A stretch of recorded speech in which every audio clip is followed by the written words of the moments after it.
దేవుని నామమునకు మహిమ కలుగును గాక. యేసుక్రీస్తు ప్రభువారి పేరట మీకందరికీ ప్రత్యేకమైనటువంటి వందనాలు తెలియజేస్తున్నాము. దేవుణ్ణి స్తుతించుదాం. హల్లెలూయా. దేవుని పరిశుద్ధ గ్రంథములో నుండి మనము దేవుణ్ణి స్తుతించుట కొరకు ఈరోజు ఒక ప్రత్యేకమైనటువంటి అంశాన్ని నేర్చుకుందాం. ఎఫెసీయులకు రాసిన పత్రిక 1వ అధ్యాయము 17వ వచనము మనము చదువుకుందాం. లేదా 16 నుంచి చదివితే సంపూర్ణంగా ఉంటుంది. 16, 17 చదువుకుందాం.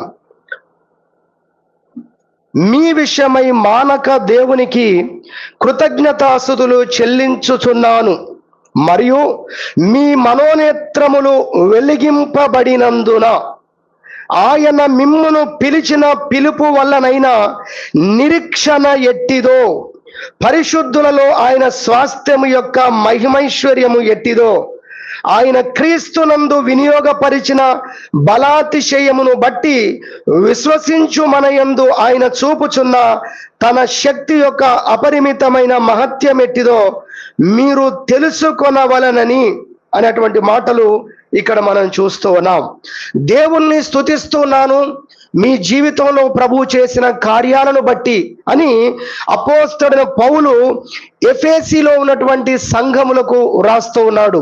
మీ జీవితాల్లో దేవుడు చేసినటువంటి కార్యాలను బట్టి దేవుణ్ణి నేను స్తుతిస్తున్నాను. ఎలా స్తుతిస్తున్నానంటే మానక దేవునికి కృతజ్ఞతాస్తుతులు చెల్లించుచున్నాను. మానక అంటే నిత్యము దేవుణ్ణి స్తుతిస్తున్నాను అన్నాడు. మరి ఎంత గొప్ప మేలు ఎఫెసీలో ఉన్నటువంటి సంఘములకు దేవుడు చేశాడో మనం అవన్నీ కూడా జ్ఞాపకం చేసుకోవాలి. ఇక్కడ కొన్ని విషయాలు చెప్తూ ఉన్నాడు. 17వ వచనంలో మొట్టమొదటి మాటని చెప్పాడు, మీ మనోనేత్రములు వెలిగింపబడినందున అన్నాడు. హల్లెలూయా. సోదరం చెప్పుదామా? హల్లెలూయా. అందరు ఇక్కడ ఉన్నారు కదా? హల్లెలూయా. అపోస్తలుడైన పౌలు అంటున్నాడు, దేవుడు మీ జీవితంలో చేసిన ఆ మేలులను బట్టి నేను మానక దేవుణ్ణి స్తుతిస్తున్నాను. ఏం చేశాడు వారి జీవితంలో ప్రభు అంటే, ఇదిగో అపోస్తలుడైన పౌలు అంటున్నాడు, మీ మనోనేత్రాలను దేవుడు వెలిగించాడు. ఎంత గొప్ప విషయం అండి. హల్లెలూయా. ఈరోజు మన అంశం అదే. ఆ సంఘములన్నీ కూడా దేవుణ్ణి స్తుతించాలి అని తెలుసుకునేటట్లు అపోస్తలుడైన పౌలు వారికి దేవుడు ఏం చేశాడో, వారి జీవితంలో ప్రభు ఏం చేశాడో గుర్తు చేస్తూ ఉన్నాడు. అది మీరు గుర్తించాలని మీకోసం ప్రార్థన చేస్తున్నాను కూడా చెప్తున్నాడు. చాలా అంశాలు చెప్పాడు. స్తుతిస్తున్నానని చెబుతూ ఇదిగో దేవుడు మీ జీవితంలో చేసిన కార్యాలను గుర్తించాలని, మీరు ఎదగాలని మీకోసం నేను ప్రార్థన చేస్తున్నాను అనేటువంటి విషయాన్ని కూడా అక్కడ చెప్పడాన్ని మనం వచనంలో చివరిగా మనం చూసినట్లయితే, నేను మీ గురించి మిమ్మల్ని గురించి విజ్ఞాపన చేయుచున్నాను. అరే ఎంత గొప్ప మేలును దేవుడు మీ జీవితంలో చేశాడు. ఎంత గొప్ప ఆశ్చర్యకరమైనటువంటి అనుభవాల్లోకి దేవుడు మిమ్మల్ని తీసుకొచ్చాడు. మీరు ఎంతసేపు లౌకికమైన విషయాలు, లోక సంబంధమైన విషయాలను గురించి మీరు ఆలోచన చేస్తున్నారు, కానీ మీకు ఎటువంటి ఉన్నతమైన పర సంబంధమైనటువంటి కార్యాలు దేవుడు మీ జీవితంలో చేశాడు మీరు గుర్తించట్లేదు. నేనైతే స్తుతిస్తున్నాను, మానక స్తుతిస్తున్నాను, మీరు తెలుసుకోవాలి విషయాలని చెప్తూ అంటున్నాడు, మీకోసం నేను విజ్ఞాపన చేస్తున్నాను అని కూడా అంటున్నాడు. మరి అన్ని గొప్ప విషయాలు ఇక్కడ ఉన్నాయి. అయితే ఒక విషయాన్ని బట్టి మనము ఈరోజు స్తుతించిన కొరకు నేర్చుకుందాం. 17వ వచనంలో మరి మీ మనోనేత్రములను వెలిగించాడు అనే విషయాన్ని చెప్తూ ఉన్నాడు. ఈరోజు మనం కూడా దేవుణ్ణి స్తుతించడానికి మనం తెలుసుకోవాల్సిన అంశం ఏంటంటే ఇదే, దేవుడు మన జీవితంలో ఏం చేశాడు అంటే ఆయన మన మనోనేత్రములను వెలిగించాడు. హల్లెలూయా. ఏం వెలిగించాడట? మనోనేత్రములను దేవుడు వెలిగించాడు. చూడండి, నేత్రములు దగ్గరికి వస్తే మనకు బాహ్య సంబంధమైనటువంటి కన్నులు ఉన్నాయి, అదేవిధంగా ఆత్మ సంబంధమైనటువంటి కన్నులు కూడా ఉన్నాయి. చూడండి, మనం నోటితో మాట్లాడతాం, అంతేకాదు మనం మనసులో కూడా మాట్లాడతాం. ఈ సబ్జెక్ట్ అంతా కొరింథీ పత్రికలో ఉంటది. ప్రకృతి సంబంధమైన లోకం ఉంది, ఆత్మ సంబంధమైన లోకము ఉంది. ప్రకృతి సంబంధమైన శరీరం ఉంది, ఆత్మ సంబంధమైన శరీరం ఉంది. మీరు అక్కడ చూస్తే ఇలాంటి విషయాలన్నీ చెప్తాడు. ప్రకృతి సంబంధమైనటువంటి ఆశీర్వాదాలు ఉన్నాయి, భూ సంబంధమైన ఆశీర్వాదాలు ఉన్నాయి, అలానే పర సంబంధమైన ఆశీర్వాదాలు ఉన్నాయి. ప్రకృతి సంబంధమైన ఆలోచనలు ఉన్నాయి, ఆత్మ సంబంధమైన ఆలోచనలు కూడా ఉన్నాయి. హల్లెలూయా. యేసు ప్రభు పేతురుతో అంటాడు, నువ్వు మనుషుల సంగతులనే ఆలోచిస్తున్నావు. అంటే మానవ సంబంధమైన ప్రకృతి సంబంధమైన ఆలోచనలు ఉన్నాయి, అదేవిధంగా ఆత్మీయ సంగతులు ఉన్నాయి. అందుకే యేసయ్య అంటాడు పేతురుతో, నువ్వు మనుషుల సంగతులు ఆలోచించుచున్నావు కానీ దేవుని సంగతులు నువ్వు ఆలోచించట్లేదు అన్నాడు. అంటే రెండు ఉన్నాయి. ఇక మీరు అవన్నీ కూడా మీరు ఆలోచించండి ఇంటి దగ్గరికి వెళ్ళిన తర్వాత. దేవుని పరిశుద్ధ గ్రంథములో మీరు చూసినట్టయితే దానికి సంబంధించినటువంటి విషయాలు నేర్చుకోవడం కొరకు ఇంటికి వెళ్ళిన తర్వాత మీరు చదవండి. 1 కొరింథీ పత్రిక 15వ అధ్యాయములో మీరు చూసినట్లయితే 39వ వచనం నుండి చాలా విషయాలు అక్కడ చెప్తాడు. ప్రకృతి సంబంధమైన విషయాలు, ఆత్మ సంబంధమైన విషయాల గురించి చెప్తాడు. సరే, ఇప్పుడు మనం నేర్చుకుంటున్నది లోక సంబంధమైనటువంటి లేదా ప్రకృతి సంబంధమైనటువంటి నేత్రాలు ఉన్నాయి మనకు, అదేవిధంగా ఆత్మ సంబంధమైన నేత్రాలు కూడా ఉన్నాయి. ఆ విషయాన్ని మొట్టమొదటిగా మనం గ్రహించాలి. అయితే ప్రకృతి సంబంధమైన భూ సంబంధమైన నేత్రాలు బాగా పనిచేస్తున్నాయి కానీ మరి ఆత్మ సంబంధమైన నేత్రాలు పనిచేయట్లేదు. అదేంటి, రెండు నేత్రాలు పనిచేయాలి కదా అంటే, సాతానుడు మన మనోనేత్రాలను మూసివేశాడు అని దేవుని వాక్యం చెప్తుంది. మీరు దేవుని పరిశుద్ధ గ్రంథంలో చూస్తే ఇదే కొరింథీ పత్రిక 2వ కొరింథీ పత్రిక 4వ అధ్యాయము మనం చూడగలిగినట్లయితే 2వ కొరింథీ పత్రిక 4వ అధ్యాయము 4వ వచనం చదువుకుందాం. దేవుని స్వరూపి అయిన క్రీస్తు మహిమను కనపరుచు సువార్త ప్రకాశము వారికి ప్రకాశింపకుండు నిమిత్తము ఈ యుగ సంబంధమైన దేవత అవిశ్వాసులైన వారి మనోనేత్రములకు గ్రుడ్డితనము కలుగజేసెను.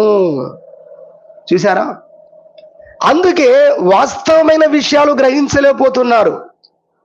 భూ సంబంధమైన నేత్రాలు మూయబడలేదు, వాడు మూయలేదు, కానీ మనోనేత్రాలను మూసేశాడు. అందుకే మనము భూ సంబంధమైనవన్నీ చూడగలుగుతున్నాము, ప్రకృతి సంబంధమైనవన్నీ తెలుసుకోగలుగుతున్నాము, కానీ ఆత్మీయ విషయాలు మాత్రం డోర్ క్లోజ్ అయిపోయింది. ఆత్మీయ విషయాలు మనకు అందకుండా పోయాయి, ఆత్మీయ విషయాలు మనం అర్థం చేసుకోకుండా అయిపోయాయి. కారణం ఏంటంటే మరి ఈ యుగ సంబంధమైన దేవత అనగా దుష్టుడు, అపవాది మనుషుల యొక్క మనోనేత్రాలను మూసివేశాడు అన్న విషయాన్ని దేవుని యొక్క వాక్యము చెప్పడాన్ని మనము కొరింథీ పత్రికలో 2వ కొరింథీ పత్రిక 4వ అధ్యాయము 4వ వచనంలో మనం చూస్తున్నాం. అయితే దేవుడు మన జీవితాల్లో చేసిన గొప్ప కార్యం ఏంటి అంటే, ఆయన ఆ అపవాది మూసినటువంటి ఆ మనోనేత్రాలను దేవుడు తెరవజేశాడు. హల్లెలూయా. అంతవరకు దేవుడు దైవికమైన విషయాలు ఏవి కూడా మన జీవితం మీద ప్రభావం చూపలేకపోయాయి, అసలు తెలుసుకోలేకపోయాం. ఎందుకంటే అవి మూయబడ్డాయి కాబట్టి. ఎప్పుడైతే అవి తెరవబడ్డాయో వాస్తవికమైన విషయాలు మనం గ్రహించాం, అసలైన విషయాలను గ్రహించాం. ఈ లోకము ఏ పాటిదో గ్రహించాం, దేవుడు ఎవరో గుర్తించాం, ఏది వాస్తవమో గుర్తించాం, ఏది అవాస్తవమో గుర్తించాం. ఎందుకంటే అసలు సిసలైనటువంటి కన్నులు తెరవబడ్డాయి. హల్లెలూయా. అది మనం గ్రహించాలి. కాబట్టి మన మనోనేత్రములను దేవుడు తెరిచినందుకు దేవుణ్ణి మనం స్తుతించాలనే విషయాన్ని మనము ఇక్కడ తెలుసుకోగలుగుతున్నాం. చూడండి, చిన్న మనోనేత్రములు తెరవబడుట అనే విషయానికి వస్తే కూడా దేవుడు ఆత్మ సంబంధమైన జ్ఞానాన్ని మనకు అనుగ్రహించుట ద్వారా మన మనోనేత్రాలు తెరిచాడు అని మనం అర్థం చేసుకోవాలి. మనోనేత్రములు తెరవబోట కొరకు దేవుడు అనేక రీతులుగా కార్యాలు చేశాడు. అందులో ఒకటి, ఆయన వాస్తవికమైనటువంటి విషయాలను తెలుసుకునేటట్టుగా చేయటం ద్వారా, అనగా జ్ఞానోదయం కలగజేశాడు దేవుడు. హల్లెలూయా. అంతవరకు మనకు లోక సంబంధమైన జ్ఞానం ఉంది, లోతైన విషయాలు తెలియలేదు.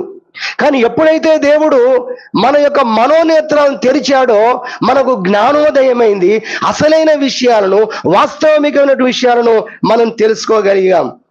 అందుకే దేవుని పరిశుద్ధ గ్రంథములో చూసినట్లయితే కొన్ని విషయాలు దాని కొరకు రాయబడ్డాయి. ప్రభు ఏ విధంగా వారి జీవితాల్లో మరి వారి మనోనేత్రాలను తెరవజేశాడో కొన్ని విషయాలు మనము చూడవచ్చు. 119వ కీర్తన 130వ వచనంలో అంటాడు, 119వ కీర్తన 130వ చరణములో అంటాడు, నీ వాక్యము వెల్లడి అగుడ తోడనే వెలుగు కలిగెను అంటాడు.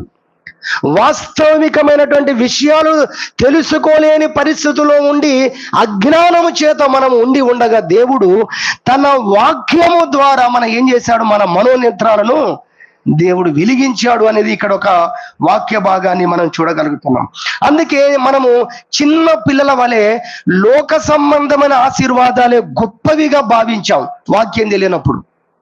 కానీ వాక్యం ఎప్పుడైతే అర్థమైందో మనకు ఆత్మ సంబంధమైన విషయాలు గొప్పయని మనకు అర్థమైంది. చూసారా, మన మనస్సులో దేవుడు ఆ విధంగా జ్ఞానోదయం కలుగజేశాడు. లోకము మరి శాశ్వతమైంది కాదు అని తెలియనంత వరకు లోకము కొరకే మనం పోగు చేసుకున్నాం, లోకంలో మనం బ్రతకాలనుకున్నాం. ఇప్పటికీ కూడా చాలా మంది లోకంలో ఎలా బతుకుతున్నారంటే ఇంకా 500 సంవత్సరాలు మేము బతుకుతాం అన్నట్టు బతుకుతున్నారండి. కఠినమైన చేదైన ఒక నిజం ఏంటంటే మనిషి యొక్క ఆయుష్ 70 సంవత్సరాలు, అధిక బలం ఉంటే 80 సంవత్సరాలు. ఎవరో 100కో 1,00,00,000 ఒకరు 90, 100 అలా బతుకుతూ ఉన్నారు. కానీ సగటు మనిషి యొక్క జీవిత కాలం 70, 80 పడిపోయింది. పోనీ 100 వేసుకుందాం, కానీ మానవులు ఎలా ఉన్నారంటే 500 సంవత్సరాలు మేము బతుకుతాం అన్నట్టుకున్నారు. ఖచ్చితంగా ఈ లోకము నేను విడిచిపెట్టాలన్నప్పుడు దానికోసం నేను ఎక్కడికి వెళతానని దాని మీద ముందేసుకున్నారు ఎవరైనా ఆ సబ్జెక్ట్? అసలు నేను ఎక్కడికి వెళతాను, 2 ప్రదేశాలు నేను ప్రతి మత గ్రంథం బోధిస్తుంది, నమ్ముతూ ఉన్నారు కదా. మరి ఆ పరలోకం పోవడం కొరకు నువ్వు చేస్తున్నదేంటి? నువ్వు ఆచరిస్తున్నటువంటి ఆచరణలు, నువ్వు చేస్తున్న భక్తి ఏదైతే ఉందో అది నువ్వు పరలోక రాజ్యం తీసుకెళ్ళగలుగుతుందా? అది ధృవీకరించుకున్నావా, నిశ్చయించుకున్నావా, రుజువుపరుచుకున్నావా? దానికంటే ఇంకేదైనా సత్యం ఉందేమో ఒకవేళ మిగతావి కూడా నువ్వు వాటిని గురించి కూడా నువ్వు విచారించావా? ఏదీ లేదు. కానీ ఎలా బ్రతుకుతున్నారో మనుషులు చూడండి, ఎంత విడ్డూరం, ఎంత ఆశ్చర్యం. కానీ దేవుని యొక్క మహాకృపను బట్టి మన మనోనేత్రములను దేవుడు తెరవజేశాడు. లోకము శాశ్వతమైంది కాదు, లోకములో ఉన్న మన జీవితము కూడా శాశ్వతమైంది కాదు అని దేవుడు ఈ విషయాన్ని మనకు తెలియజేసి మనకు జ్ఞానోదయం కలుగజేశాడు. హల్లెలూయా. అందుకని ఇప్పుడు మన యొక్క ప్రయాస, మన యొక్క ఇష్టాలు, మన యొక్క ప్రార్థనలన్నీ అవసరమైన వాటి కోసమే భూమి మీద మనం ఏదైనా ప్రార్థన చేస్తే, కానీ అత్యవసరంగా ఎక్కువగా మనం ప్రార్థించే విషయాలు కానీ, మనం ఆశపడే విషయాలు కానీ, మన యొక్క నివాసాలు గొప్పవిగా ఉండాలని కానీ మనం ప్రయాసపడేదంతా పరలోకం వైపుగా దేవుడు మలిచాడు లేదా మరల్చాడు అనేది మనం అర్థం చేసుకోవాలి. హల్లెలూయా.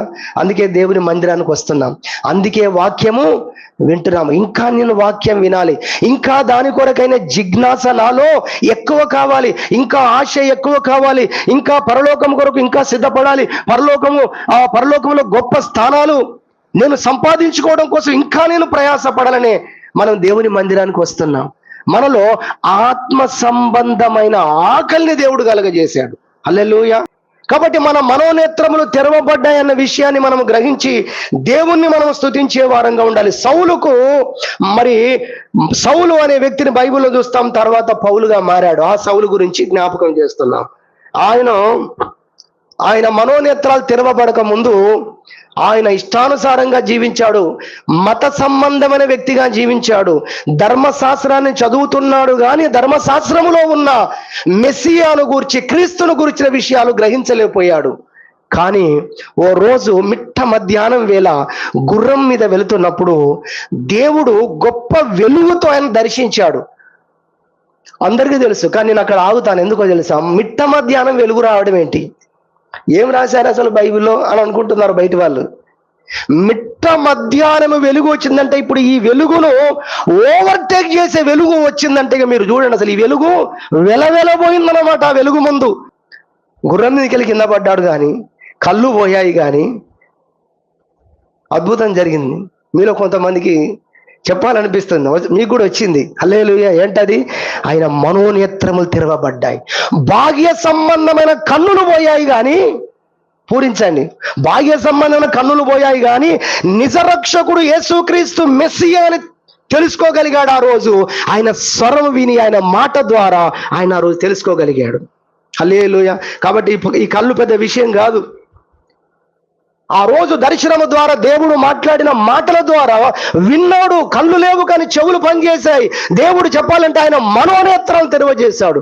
బైబిల్లో చూస్తే చెవులు తెరవజేశాడు, హృదయం తెరిచాడు. ఎమ్మాయి దారిలో వారితో పాటు ప్రభు ప్రయాణం చేస్తున్నప్పుడు చాలా దూరం వారితో నడిచాడు. వాళ్ళు ఆయన గుర్తుపట్టట్లేదు, తెలుసుకోవట్లేదు. వారికి అనేక లేఖనములను ప్రభు వారికి బోధించాడు.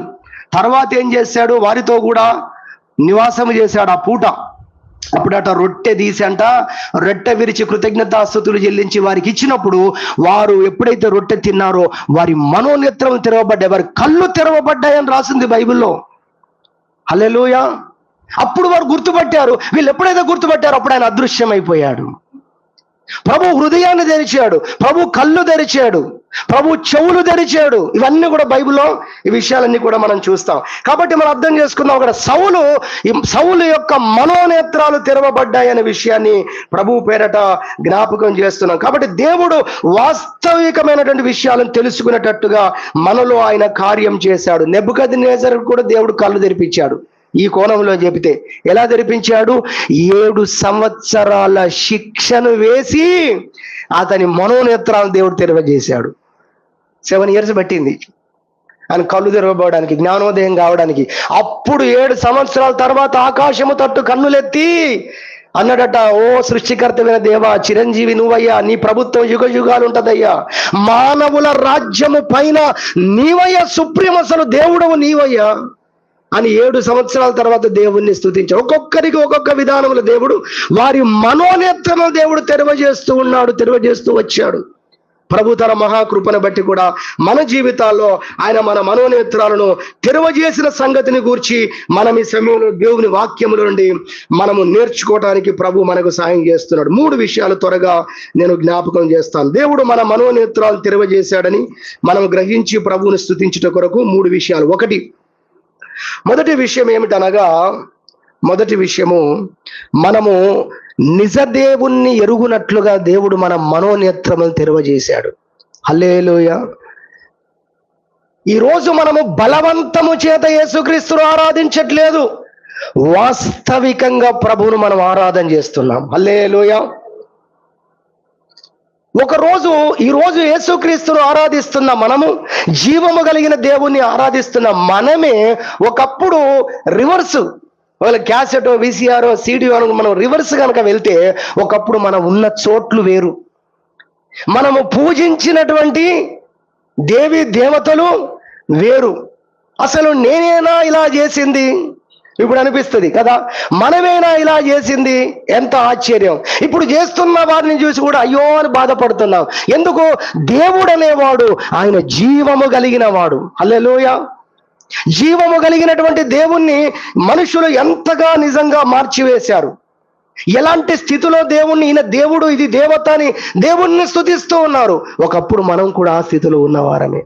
దేవుడు తన మహాకృపను బట్టి మనల్ని విడిపించాడు. రోమాపత్రిక మొదటి అధ్యాయము మనం చూడగలిగినట్లయితే ఇక్కడ దేవుని పరిశుద్ధ గ్రంథంలో 22వ వచనం, 22, మొదటి అధ్యాయం 22, వారి అవివేక హృదయము అంధకారమాయను, తాము జ్ఞానులమని చెప్పుకొనుచు బుద్ధిహీనులైరి. మేము చాలా జ్ఞానులమని చెప్పుకొనేట అసలు జీరో, బుద్ధిహీనులైపోయారు. జ్ఞానము లేని పనులు చేస్తున్నారు. ఏం చేస్తున్నారు చూడండి. వారు అక్షయుడగు దేవుణ్ణి, దేవుడు ఎవరట?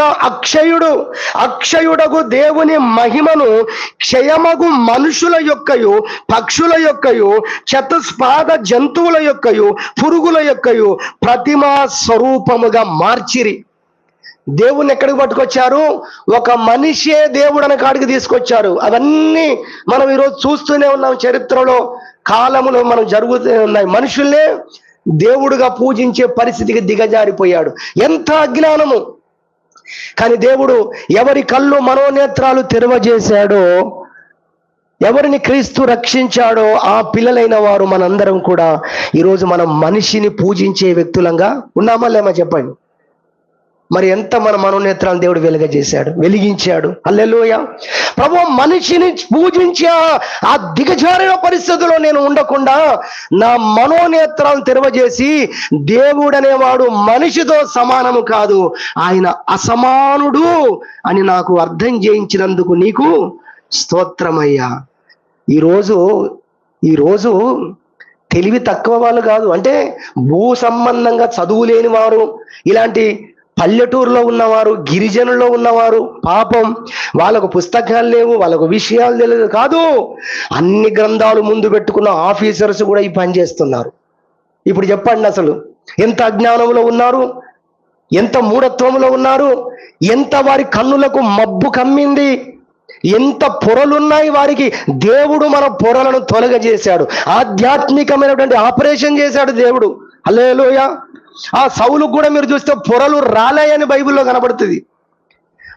మనకు కూడా మనిషిని చూసినప్పుడు ఇతడు గొప్పవాడు దేవుడే అనేటువంటి పరిస్థితుల్లో ఉన్నటువంటి మనలో అనేకులు ఈరోజు క్రైస్తవ ప్రపంచంలో క్రీస్తు నమ్ముకున్న అనేకులు సాక్ష్యం ఇస్తున్నారు. ఈరోజు అలాంటి దుస్థితుల నుండి దేవుడు నన్ను విడిపించాడు. ఒక మనిషిని పూజించే పరిస్థితి, తర్వాత మనం చూస్తున్నాము ఇక జంతువులను పూజించే పరిస్థితి. లేదా మనం చేయలేదా అవన్నీ కూడా? అంటే ఎంత అజ్ఞానంలో ఉన్నాం ఒకప్పుడు మనం, మన కన్నులు ఎంతగా నిజంగా మూసుకుపోయిన పరిస్థితుల్లో ఉన్నాం. ఈ కన్నులు కావండి, ఏ కన్నులు? ఆత్మ సంబంధమైన నేత్రాలు. అందుకే జ్ఞానోదయం అనే మాట మనం చెప్పుకున్నాం. దేవుడు మన మనోనేత్రాలను వెలిగించాడు. అంతరంగములో ఉన్న నేత్రాలను వెలిగించాడు. అంటే మన మనస్సులో దేవుడు కార్యం చేశాడు. ఏది వాస్తవమో ఏది అవాస్తవమో తెలుసుకునేటట్టుగా దేవుడు కార్యం చేశాడు. ఆత్మీయ పరిపక్వత ఇచ్చాడు దేవుడు. హల్లెలూయా. ఏమిచ్చాడు దేవుడు? ఆత్మీయ పరిపక్వత ఇచ్చాడు దేవుడు మనకు. అందుకే వాస్తవాలను అవాస్తవాలను కూడా మనం ఈరోజు గ్రహించగలుగుతున్నాం, తెలుసుకోగలుగుతున్నాం. ఇదిగో ఎలాంటి పరిస్థితులను విడిపించాడు. పక్షుల యొక్కయు చతుష్పాద జంతువులను పూజించే స్థాయి. ఎంత భయంకరమైనటువంటి పరిస్థితి. ఈ భారతదేశంలో దేవుడు కొంతమందికి వారికి హృదయాల్లో జ్ఞానోదయం కలుగజేసినప్పుడు వాళ్ళు వీటి విషయాలు వారు చెప్పారు ప్రపంచానికి, పుస్తకాలు రాశారు వాళ్ళు. మరి ఇంతగా మనం దిగజారిపోవద్దు. నేను ఎప్పుడూ చెబుతూ ఉంటాను, నేను చిన్నప్పుడు చదువుకున్నాను పుస్తకంలో, సోషల్లో. రాజా రామ్మోహన్ రాయ్ విగ్రహారాధనను ఖండించాడు. రాజా రామ్మోహన్ రాయ్ గురించి పాఠ్య పుస్తకాల్లో ఈ భారతదేశం అతడు గొప్ప వ్యక్తి అని ప్రకటించారు కదా, గొప్ప వ్యక్తి అని అతని గురించి చెప్పారు కదా, పిల్లలకు చదువు నేర్చుకునే దాంట్లో ఆయన గురించి రాశారు కదా. మరి ఆయన ఏం రాశాడో మాత్రం అది పాటించే మహానుభావులు అనేకులను దేవుడు అక్కడక్కడ ఆయా వర్గాలలో ఉన్న వారిని కూడా దేవుడు లేపాడు. ఎంతమంది గుర్తిస్తున్నారు. నిజంగా మనం ఆ పరిస్థితుల్లో ఉంటే మన జీవిత అంతిమ గమనం లేదా అంతిమ స్థానం ఏంటి? నరకమే కదా. జీవము గల దేవుణ్ణి విడిచిపెట్టి చతుష్పాద జంతువుల వైపు, పక్షుల వైపు, మనుషులను పూజించే వైపు వెళ్ళిపోయే దుష్ట హృదయము అంటాడు అపోస్తలుడైన పౌలు. అలాంటి పరిస్థితుల్లో ఉండకుండా దేవుడు మనల్ని నిజమైన దేవుడు అనేవాడు పరిశుద్ధుడై ఉంటాడు. హల్లెలూయా. మీరందరూ కూడా చాలా స్పష్టంగా దేవుని గురించి ఇలాంటి అనేక విషయాలు ఎప్పుడూ మీరు జ్ఞాపకం చేసుకుంటూ ఉండాలి. ఇర్మీయా గ్రంథం 10:14 అంటాడు, తెలివి లేని ప్రతి మనుష్యుడు పశుప్రాయుడుగానే ఉన్నాడు, పోత పోసినటువంటి ప్రతిమలను, విగ్రహాలను, ప్రాణము లేని దాన్ని ఆరాధిస్తున్నాడు అంటాడు. 44:10 యెషయా గ్రంథంలో ఎందుకు పనికిరాని విగ్రహాలను పూజిస్తున్నారు అన్నాడు ప్రభు. ఈరోజు ఇక్కడ కూర్చున్న వారిలో ఎవరమైనా పరిస్థితిలో ఉన్నామా? ఎవరమైనా మనము విగ్రహాలను పూజించే పరిస్థితిలో ఉన్నామా? చెప్పండి, ఉన్నామా? లేము కదా. నేను ఎందుకు ఇంత ఖచ్చితంగా చెప్తున్నానంటే మనకు అర్థం కావాలి, దేవుడు మన మనోనేత్రాలను తెరవజేశాడు. ఇది ఎంత గొప్ప కార్యము. అనేక పుస్తకాలు చదివి పిహెచ్డీలు చేశామన్న వాళ్ళు కూడా ఇంకా ఈ దుస్థితిలోనే ఉన్నారు. నువ్వు అర్థం చేసుకోవడం, దేవుణ్ణి స్తుతిస్తావు నిజంగా. ప్రభువా, పరిస్థితుల్లో నేను ఉండనందుకు నీకు స్తోత్రము.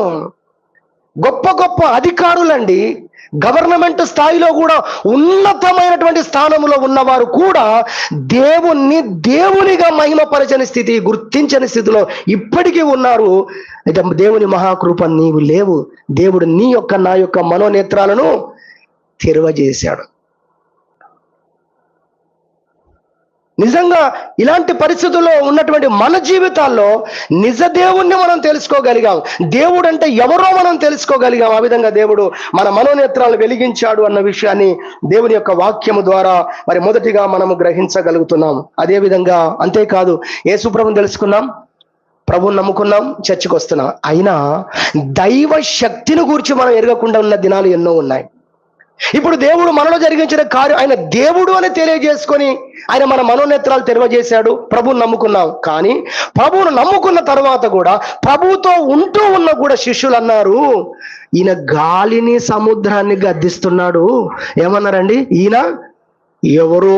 చూసారా, యేసు ప్రభువుని నమ్ముకున్నా కూడా యేసే శక్తి తెలియని పరిస్థితి. నీవు నేను అలాంటి పరిస్థితిలో ఎన్నో విషయాల్లో ఉన్నాం. ఆయన గురించి తెలియనప్పుడు బాధపడ్డాం, ఇది ప్రభువు చేస్తాడని చింతించాం. కానీ ఒక్కొక్కటిగా దేవుడు ఆయనను గూర్చి మనకు బయలుపరుచుకున్నాడు. ఆయన శక్తిని గూర్చి దేవుడు మనకు బయలుపరుచుకున్నాడు. కాబట్టి మన మనస్సులో, మన మనోనేత్రములు ఆయన శక్తి విషయంలో కూడా తెరవబడ్డాయి. హల్లెలూయా. నిజ దేవుడని తెలుసుకున్నాము. తర్వాత జరిగిన మరో కార్యం ఏంటంటే, దేవుడు ఎంత శక్తి కలిగిన వాడో మనం తెలుసుకున్నాం. అందుకే ఇక్కడ అంటాడు, రోమపత్రిక 1వ అధ్యాయంలో మనం చూడగలుగుతున్నాము, దేవుణ్ణి దేవునిగా వారు మహిమపరచలేదు. 22వ వచనం, 1:22. దేవుణ్ణి ఎలా మహిమపరచలేదు? వాళ్ళు దేవునిగా మహిమపరచలేదు. మరి ఎలా? ఆయన కూడా ఒక మనిషి. యేసుప్రభు ఒక గురువు అనుకున్నారు శిష్యులు, ఆయనను ఆయనగా మహిమపరచలేదు. కొన్నిసార్లు మనం కూడా మన జీవితాల్లో, మన సమస్య మన జీవితంలోకి వచ్చినప్పుడు, శోధన మన జీవితంలోకి వచ్చినప్పుడు మనం ఏం చేసాం? దేవుణ్ణి దేవుడు మాత్రం ఏం చేస్తాడులే, ఆయనను మన వంటి వ్యక్తిగా కొన్నిసార్లు అనుకున్నాం మనము. అంతేగాని నాకు ప్రభువు ఉండగా నా జీవితంలో ఏ పరిస్థితులైనా మారిపోతాయని ఎన్నిసార్లు ధైర్యంగా ఉన్నాం? నేర్చుకున్నాక మారాం. అంతకుముందు ప్రతి చిన్న విషయానికి కలవరపడ్డాం, ప్రతి చిన్న విషయానికి బాధపడ్డాం. కానీ దేవుని శక్తిని గురించి అర్థమైన తర్వాత నా దేవుడు ఏ కార్యమైనా చేయగలడు. ఆయన శక్తిని గూర్చి మన మనోనేత్రాలు దేవుడు తెరవజేశాడు అన్న విషయాన్ని ప్రభు పేరట జ్ఞాపకం చేస్తున్నాం. ఆసాపు మనోనేత్రాలు కూడా ఒక విషయం తెరవబడలేదు. 73వ కీర్తన ఏమన్నాడు? ఇదేంది ప్రభు, రోజు చర్చకు వస్తున్నాను, మన భాషలో చెప్తున్నాను, నేను పాటలు పాడుతున్నాను నాయన, ఆరాధన చేస్తున్నాను ప్రభువా, నిన్ను వెంబడిస్తున్నాను ప్రభువా, నీతిగా ఉన్నాను నాయన, పరిశుద్ధంగా ఉన్నాను నాయన. భక్తిహీనులు మాత్రం సూపర్ గా కనబడుతున్నారు లోకంలో. వాళ్ళకు చచ్చిపోయేటప్పుడు కూడా వారికి కష్టం లేదు, వారికి ఎలాంటి మరణకరమైన రోగాలు లేవు. వారు ఎంత అద్భుతంగా కనబడుతున్నారు సమాజంలో. మనం నిన్ను నమ్ముకొని పరిశుద్ధంగా, భక్తిగా, నీతిగా, నిత్యత్వం కొరకు సిద్ధపడుతూ నీకు సంతోషకరంగా జీవిస్తున్న నా జీవితంలో ఈ శ్రమలేంటి, ఈ కష్టాలేంటి, బాధలేంటి ప్రభువా? బాధపడ్డాడు, బాధ అనిపించింది, దేవుని సన్నిధికి వెళ్ళాడు. ప్రార్థనలో దేవుడు మన మనోనేత్రాలు తెరవజేస్తాడు. వాక్యం చదివినప్పుడు దేవుడు మన మనోనేత్రాలు తెరవజేస్తాడు. ఆయన దేవుని మందిరానికి వెళ్ళి, దేవుని సన్నిధికి వెళ్ళి ప్రార్థన చేశారట ఆసాపు. అప్పుడు దేవుడు వాస్తవమైన విషయాలన్నీ ఆయనకు తెలియపరిచాడు. అప్పుడు అన్నాడు, దేవా, ఆకాశమందు నువ్వు ఉన్నావు, నాకు చాలు, ఇక లోకంలో ఏది నాకు అక్కరలేదు. వాస్తవమైన విషయాలు అర్థం చేయించాడు ఆయనకు. దేవుడు ఎంత మరి ఆయన వ్యక్తిత్వాన్ని గూర్చి, ఆయన ప్రేమను గూర్చి, ఇలా ఎందుకు చేస్తావు ప్రభు అనే దగ్గర నుండి నువ్వు చేస్తున్నవన్నీ కూడా మంచివే ప్రభు అనే కాడికి, ఆ స్థాయికి ఆసాపు భక్తుని దేవుని నడిపించాడు. హల్లెలూయా. అంటే దేవుని శక్తిని గూర్చి మనకు తెలియనప్పుడు మనం బాధపడ్డాం. దేవుడు ఆయన శక్తిని గూర్చి మన మనోనేత్రాలు తెరవజేశాడు. దేవుని వ్యక్తిత్వం, ఆయన చేసే కార్యాలు, ఆయన నడిపించే మార్గాల గురించి మనం కొన్నిసార్లు మనసులో నొచ్చుకున్నాం ప్రభు మీద. ఆ విషయంలో కూడా దేవుడు ఏం చేశాడు? ఆయన ఏది చేసినా కూడా నా మేలు కోసమే చేస్తాడు అనేటువంటి జ్ఞానోదయాన్ని దేవుడు మన హృదయంలో కలిగించాడు. దేవుని నామానికి మహిమ కలుగును గాక. వాటిని బట్టి మనం దేవుని స్తుతించాలని మరి ఈ విషయాన్ని మొదటిగా మనం దేవుని యొక్క వాక్యంలో నుండి మనము నేర్చుకోవడం జరిగింది. దేవుడు నిజ దేవుణ్ణి మనం ఎరుగునట్లుగా చేశాడన్న దాంట్లో అది మనం నేర్చుకున్నాం. అదేవిధంగా దేవుణ్ణి తెలుసుకున్న తర్వాత కూడా మన జీవితంలో ఆయన శక్తిని గుర్తించని పరిస్థితుల్లో, ఆయన వ్యక్తిత్వమును గుర్తించని పరిస్థితుల్లో, ఆ విషయంలో మనము గుడ్డివారంగా ఉన్నాము. ఆ విషయంలో మన మనోనేత్రాలు తెరవబడిన పరిస్థితిలో ఉన్నాము. దేవుడు తన కార్యాల ద్వారా మన మనోనేత్రాలు తెరవజేశాడు అనేది మనం ఇక్కడ దేవుని యొక్క పరిశుద్ధ గ్రంథములో నుండి ఈ విషయాన్ని నేర్చుకోగలుగుతున్నాం. రెండవదిగా చూస్తే సమయం అయిపోయింది, నేను ముగించాలి, ఒక 5 నిమిషాలు త్వరగా చెప్పి ముగిస్తాను. మొదటి విషయంలో 2 విషయాలు విన్నాం. మొదటిది నిజ దేవుణ్ణి తెలుసుకున్నాం. అందులో రెండవది ఏంటి? ఆయన శక్తిని గురించి తెలుసుకుంటట్టుగా చేశాడు. అదే విధంగా ఆయన యొక్క వ్యక్తిత్వాన్ని గురించి తెలుసుకుంటట్టు చేశాడని మనం చూసాం. ఇప్పుడు రెండవ అంశంలో మనము ఏ స్థితిలో ఉన్నామో దేవుడు తెలుసుకునేటట్టుగా చేశాడు. హల్లెలూయా. మనము దేవుడు ఎవరో తెలుసుకుంటట్టు చేశాడు అనేది మొదటి అంశం. రెండవ అంశంలో అసలు మనమెవరము, మనం ఏ పరిస్థితుల్లో ఉన్నాం ఆయన అర్థమయ్యాడు. కానీ మనం అర్థం కాకపోతే, మన సిచ్యువేషన్ అర్థం కాకపోతే, మనం ఏ పరిస్థితుల్లో ఉన్నామో అర్థం కాకపోతే మనం ఆ విషయాల గురించి దేవుణ్ణి అడగలేం, ప్రార్థన చేయలేం, సహాయం కోరలేం. నేను మారాలనేది కూడా తెలియదు, నేను మార్చుకోవాలి, ఏ విషయం కూడా తెలియదు. అయితే దేవుడు మన స్థితిగతులను కూడా మనకు తెలియజేశాడనేది రెండో విషయంగా జ్ఞాపకం చేసుకుంటాం. దేవుణ్ణి తెలుసుకున్న మనము, దేవుణ్ణి ఎరిగిన మన జీవితాల్లో మనం ఏ స్థితిలో ఉన్నామో దేవుడు మనకు ఆ విషయాలను బయలుపరిచాడు. చూడండి, ఇశ్రాయేలు జీవితంలో కూడా చూస్తే అపోస్తల కార్యంలో 2వ అధ్యాయంలో చూస్తే వాళ్ళంతా మేము ఇశ్రాయేళ్ళం, ధర్మశాస్త్రము మాది, యెహోవా దేవుడు మా దేవుడు, మరి అర్చన అవన్నీ కూడా మావి, పూజలు మావి, పురస్కారాలు మావి, మేము మహాభక్తులం అని శాస్త్రులు, పరిసయ్యులు, ఆ రోజు ఉన్నటువంటి ఇశ్రాయేలు ప్రజలు బతుకుతున్న దినాలవి. కానీ పేతురు నిలబడి ఎలాంటి విషయాలు చెప్పాడో తెలుసా? మీరు వాక్యములో చూసినట్లయితే అపోస్తల కార్యములు 2వ అధ్యాయములో మనము చూసినట్లయితే చాలా విషయాలు వారితో మరి మాట్లాడతాడు. 36వ వచనం, 2:36, మీరు సిలువ వేసిన ఈ యేసునే దేవుడు ప్రభువుగాను క్రీస్తుగాను నియమించను, ఇది ఇశ్రాయేలు వంశమంతయు మీరందరూ రూఢిగా తెలుసుకోవాలి. పరలోకం నుండి భూలోకమునకు వచ్చినటువంటి వారు యేసుక్రీస్తు, ఆయన మెస్సియా, ఆయన రక్షకుడు, మీరు సిలువ వేసి చంపారు అని ఎంత ఖచ్చితంగా చెప్పాడు. వీళ్ళు అనుకుంటున్నారు మేము యెహోవా భక్తులం, నెంబర్ 1 భక్తులం అనుకుంటున్నారు. కానీ ఆ యెహోవా దేవుడు తన ప్రియ కుమారుణ్ణి భూమి మీదకి పంపిస్తే ఏం చేశారండి? సిలువ వేసి చంపారు. మీరు ఏ స్థితిలో ఉన్నారో తెలుసా?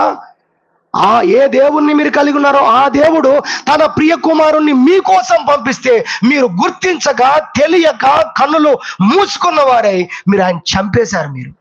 ఈ మాటలు చెప్పినప్పుడు 37, వారు ఈ మాట విని హృదయములో నొచ్చుకొని అనే మాట మనకు కనబడుతుంది. 1 అనే సంఖ్య వేసింది కింద. పొడువబడి అంటే హృదయంలో తాకింది ఆ మాట, హృదయమును బద్దలు చేసింది ఆ మాటలు.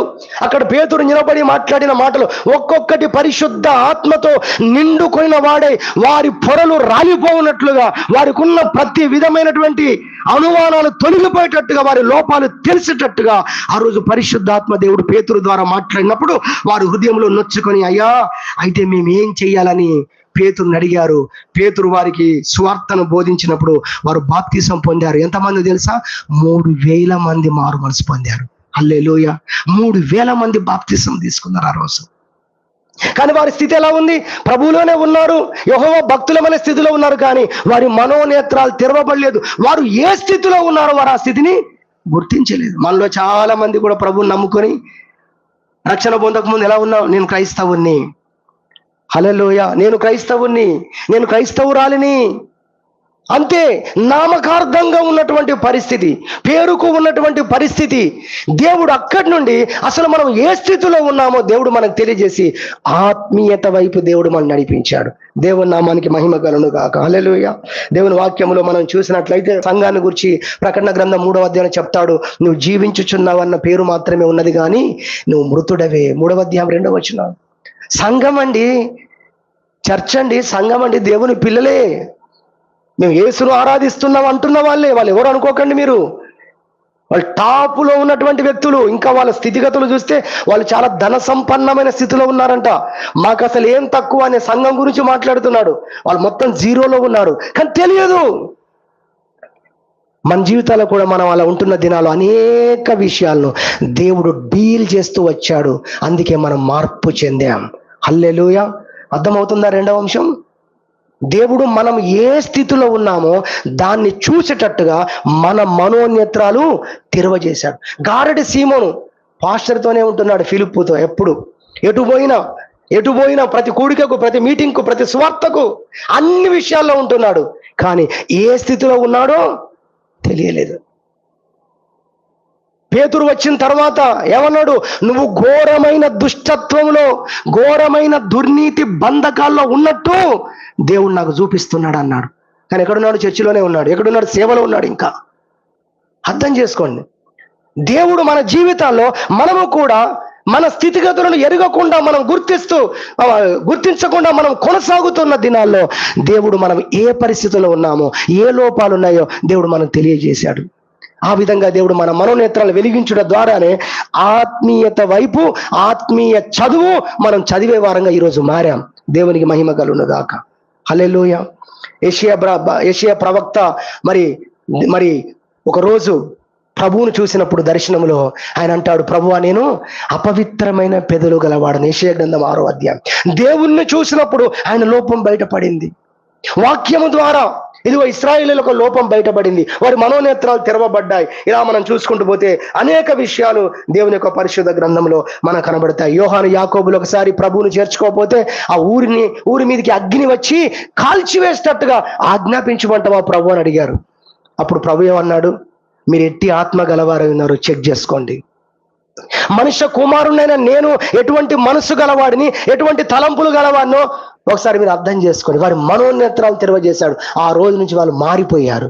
దేవునికి మహిమ కలుగును గాక. హల్లెలూయా. మనుష్య కుమారుడు వచ్చింది మనుషులను రక్షించడం కొరకు కానీ, చంపడం కొరకు కాదు, నాశనం చేయడం కొరకు కాదని వారి మనోనేత్రాలను దేవుడు వెలిగించాడు. అంతకుముందు ఎలా ఉన్నారు? మా యేసయ్య ఏమనంటే చూస్తాం వాళ్ళ సంగతి అన్నట్టుకున్నారు. ఆ రోజు దాన్ని విడిచిపెట్టారు వాళ్ళు. హల్లెలూయా.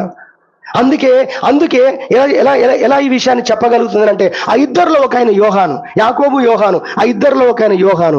ఆయన యేసయ్య యొక్క ప్రేమను గురించి యోహాను సువార్త రాశాడు, యోహాను పత్రికలు రాశాడు. ప్రేమ లేనివాడు మరణమందు నిలిచి ఉన్నాడు అని రాసింది ఆ యోహానే. ఎక్కడ నేర్చుకున్నారు? అదిగో ఆ ప్రాంతంలో నేర్చుకున్నారు వాళ్ళు. ఆ సమరయ పట్టణాల మీద అగ్ని కురిపిస్తాం ప్రభు అన్న రోజున మీరు ఎట్టి ఆత్మ గలవారై ఉన్నారు, నేను ఎట్టి ఆత్మ గలవాడిని, నేను ఏది కోరుకుంటానో మీకు ఇంకా అర్థం కాలేదని వారికి బోధించాడండి ప్రభు. ఆ విషయంలో దేవుడు మన మనోనేత్రాలను తెరవజేశాడు. ఇది రెండో విషయం. చివరి మూడో విషయం ఒక మాట చెప్పి ముగిచ్చేస్తాను. మూడో విషయంగా చూసినట్టయితే, మొదటిది దేవుడు ఎవరో, నిజ దేవుడు ఎవరో తెలుసుకునేటట్టుగా దేవుడు మన మనోనేత్రాలను తెరవజేశాడు. నెంబర్ 2, మనము ఏ స్థితిలో ఉన్నాము ఆయన తన పరిశుద్ధాత్మ ద్వారా, తన వాక్యం ద్వారా మన స్థితిగతులను తెలుసుకునేటట్టుగా చేసి, మార్చుకునేటట్టుగా చేశాడు. ఆ విషయంలో మన మనోనేత్రాలను తెరవజేశాడు.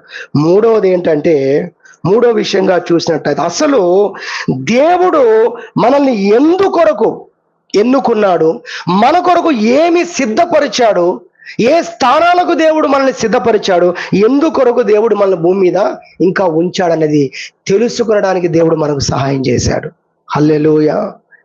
దేవుడు మన కోసం ఏమి సిద్ధపరిచాడో అవి మనకు దేవుడు చూపించాడు. కాబట్టి మనం ఆత్మీయంగా కొనసాగడానికి ఈరోజు మనకు వీలవుతుంది. 2-3 నిమిషాలు త్వరగా చెప్పి, అద్భుతమైన విషయాలు 2-3 త్వరగా చెప్పి నేను ముగిస్తాను. మన కొరకు ఏమి సిద్ధపరిచాడో, మనల్ని దేని కొరకు దేవుడు ఎన్నుకున్నాడో అవన్నీ కూడా దేవుడు మనకు తెలియజేయటం ద్వారా మన మనోనేత్రాలు వెలిగించబడ్డాయి. కాబట్టి ఈరోజు ఆ అవాస్తవమైన విషయాల కొరకు మనం ఎదురు చూడట్లేదు, లోక సంబంధమైన విషయాల కొరకు మనం ప్రయాసపడటం లేదు. దేవుని కోసం ప్రయాసపడే వ్యక్తులుగా ప్రభు మనల్ని మార్చివేశాడు. 1 కొరింథీ పత్రిక మనం చూసినట్టయితే, 1 కొరింథీ పత్రిక 2వ అధ్యాయం 9వ వచనం, 2-3 వచనాలు త్వరగా చూద్దాం. 2వ అధ్యాయం 9వ వచనం, దేవుడు తన్ను ప్రేమించు వారి కొరకు ఏవి సిద్ధపరిచినో అవి కంటికి కనబడలేదు, చెవికి వినబడలేదు, మనుష్య హృదయమునకు గోచరము కాలేదని వ్రాయబడి ఉన్నది కదా. అయితే అన్నట్టుగా చూడండి, మనకైతే దేవుడు వాటిని తన ఆత్మ వలన బయలుపరిచి ఉన్నాడు. హల్లెలూయా. చెప్దామా? హల్లెలూయా. వింటున్నారు కదా? దేవుడు తనను నమ్ముకునే వారి కోసం ఏమి సిద్ధపరిచాడో జనాలకు తెలియలేదు. ఈ మానవుల కోసం దేవుడు తన రాజ్యాన్ని సిద్ధపరిచాడు. పరలోక రాజ్యాన్ని సిద్ధపరిచాడు, లేదా ప్రజలందరూ ఉండగలిగిన స్థానాలను దేవుడు అక్కడ సిద్ధపరుస్తున్నాడు. కానీ ఈ లోకులు తెలుసుకోలేదు. వారి రక్షణ కోసం ఆయన రక్తం కార్చాడు, కానీ అపహాస్యం చేశారు, తెలుసుకోలేదు. వారి కోసమే ఆయన సిలువనెక్కాడు, తెలుసుకోలేదు. వారి కోసమే అక్కడ పరలోక రాజ్యంలో సిద్ధపరుస్తున్నాడు. ఆ మాట అద్భుతంగా ఉంటది. జగత్తు పునాది వేయబడిన దినం మొదలుకొని, భూమి పుట్టించబడ్డ దినం మొదలుకొని పరలోకాన్ని సిద్ధపరుస్తున్నాడు. మత్తయి సువార్త 25వ అధ్యాయంలో ఉంది ఆ మాట. భూమి పుట్టింది మొదలుకొని సిద్ధపరచబడిన మీ కొరకు సిద్ధపరుస్తున్న రాజ్యమును స్వతంత్రించుకొనుడి అన్నాడు. ఇన్ని రోజులు కడుతున్నాడంటే దేవుడు మనందరం ఉండడానికి. ఏ మేస్త్రైనా ఇన్ని రోజులు కడతాడు, కానీ దేవుడు కట్టడమే అద్భుతం. ఆయన ఇన్ని రోజుల నుంచి కడుతున్నాడంటే ఎలా తీర్చిదిద్దుతున్నాడో, ఏవి సిద్ధపరిచాడో మన కోసం, ఏమేమి సిద్ధపరుస్తున్నాడో కంటికి కనబడలేదు, చెవికి వినబడలేదు. అయితే దేవుడు తన పరిశుద్ధాత్మ ద్వారా, ప్రవక్తల ద్వారా మనకు వాటన్నిటిని బయలుపరుస్తున్నాడు. హల్లెలూయా. అవన్నీ తెలిసింది కాబట్టి ఈరోజు భూ సంబంధమైన విషయాలన్నీ కూడా అవాస్తవము, ఇవన్నీ కొద్ది కాలం ఉండేటివని వీటిని నిర్లక్ష్య పెట్టి వాటిని లక్ష్య పెట్టే మనస్సు ఈరోజు మనకు కలిగింది. ఎలా మోషే ఐగుప్తు ధనాన్ని, సింహాసనాన్ని వదిలిపెట్టాడండి. ఈరోజు ఐగుప్తు ధనం గురించి చెప్పాలంటే అమెరికా ప్రెసిడెంట్ సీటు వదిలేసుకున్నాడు. ఎవరు? మోషే. మీకు అర్థం కావడానికి అమెరికా చెప్తున్నాను. ఎందుకు వదిలేసుకున్నాడు? ఆయన చూశాడట, నేను దేవుని బిడ్డగా నేను బ్రతికితే, దేవుని ప్రజల కొరకు శ్రమ పడితే నాకు ఎలాంటి ఆశీర్వాదం వస్తుందో అనే విషయాన్ని ఆయన చూశాడంట. ఎబ్రీ పత్రిక 11వ అధ్యాయంలో ఉంది, ప్రతిఫలముగా కలుగబోవు బహుమానము యందు దృష్టి ఉంచెను. అది కనబడిందండి. ఆయన మనోనేత్రాలు తెరవజేశాడండి. మిమ్మల్ని నిందించినప్పుడు సంతోషించి ఆనందించాడని ప్రభు మనకు నేర్పించాడు. ఏమవుతుంది? అబద్ధంగా చెడ్డ మాటలలో మీ మీద పలికినప్పుడు సహించండి, ఓర్చుకోండి, భరించండి. 5:11 ప్రభు మనకు బయలుపరిచాడు, మన మనోనేత్రాలు తెరవజేశాడు. మత్తయి సువార్త 5:11 ద్వారా. ఏంటో తెలుసా? పరలోకంలో మీకు ఫలం ఉంది నన్ను నమ్ముకున్నందుకు, ఇప్పుడు అది డబల్ కాబోతుంది అన్నాడు, రెట్టింపు అవుతుంది అన్నాడు. హల్లెలూయా. అందుకని ఏం చేస్తున్నాం? ఎవరైనా మన అబద్ధముగా చెడ్డ మాటలు పలికినప్పుడు ఈ రోజు మన మనోనేత్రాలు దేవుడు వాక్యం ద్వారా తెరవజేశాడు కాబట్టి మనం సహిస్తున్నాం. ఎందుకో తెలుసుగా? ప్రతిఫలముగా మనకి ఏమొస్తుందో మనకు దేవుడు బయలుపరిచాడు. హల్లెలూయా. ఈరోజు ఆత్మీయంగా జీవిస్తే, పరిశుద్ధంగా జీవిస్తే, ఈరోజు ప్రేమ కలిగి జీవిస్తే ఏమి కలుగుతుందో, ఒరుగుతుందో దేవుడు మనకు తెలియజేశాడు. కాబట్టి మన మనోనేత్రాలు తెరవబడ్డాయి. కాబట్టి ఈరోజు మనం ఆత్మీయంగా కొనసాగలుగుతున్నాం. దేవునికి మహిమ కలుగును గాక. హల్లెలూయా.